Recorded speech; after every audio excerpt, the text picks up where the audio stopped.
Okay. So we met these two wonderful people today. If you want me to tell us about yourself and your experiences with the Rebbetzin Chana and Rebbetzin Chaim Mushka, right? Go ahead. So I lived in 1418 President Street, and one day my mother said to us that somebody very important is moving beneath us in the apartment, and it was the Rebbe's mother, and we have to be very quiet. So she moved in with her aide, and all of a sudden the broom bangs up to our apartment, and my mother started yelling at us, we're making too much noise.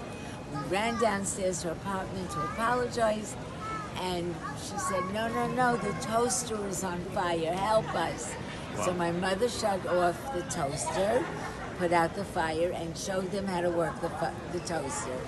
But then after that, every night at 6 o'clock, like clockwork, the broom came up and the toaster was on fire. So we went to her apartment every night at 6 o'clock to fix her toaster. Then I would come home from school and I was afraid to go into the building. So Rebbetzin Chana would wait outside for me. Now I don't know if my mother told her. My mother went to work, so I was coming home alone when I was 6, 7 years old. And she would wait outside for me, and she would ask me what I learned in school and to please read something to her. And I did not go to yeshiva, and I said to her, I don't go to yeshiva. She said, that's okay, don't worry, just read. And I would take out one of my books and I would read to her. And I was afraid to go into the building because there was a lady who I guess had dementia, and she would throw water on the kids. So Chaya Rebbetzin Chana would walk me inside and tell me not to worry, and she would wait. I'd put my books down, and then she would walk me outside again.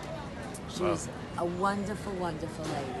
And then we would play outside, and she would watch us, and then she would go into the apartment, and we knew that meant that the Rebbe was coming. And 2 minutes later, the pink Cadillac would come up. Rebbetzin Chaim Mushka drove a pink Cadillac. The Rebbe would get out, and whoever, my sister and I were there, and we would hold the door for the Rebbe.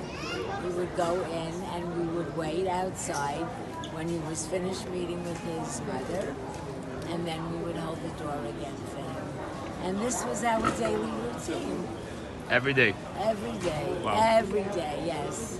Shabbos as well? Did Rebbe walk? No. Shabbos, no. I didn't Shabbos see him different. Shabbos. I don't know. I don't know what happened. On Shabbos, I was busy going to shul, and, I don't know what happened. This is just weekdays, yeah. Beautiful. And you want to just tell us your name? Joni Nathanson. Joni Nathanson. And you said you wrote a book. You have a book as well? I wrote a little children's book called Memories of Rebbetzin Chana, because when we moved to Florida, we belonged to Chabad in Boynton Beach. Oh. And Rabbi Cement told us that his little daughter, Chana, sleeps with Rebbetzin Chana's picture under her pillow. Wow. This would go back 18 years. So I said I'd like to see the picture because I remember Rebbetzin Chana. So the next day he brought the picture and he said, here, you can have it. I said, I can't have it because she won't go to sleep. She sleeps it under her pillow. He said, no. So that's when I sat down and I started to remember all my memories of Rebbetzin Chana, and I wrote a little book.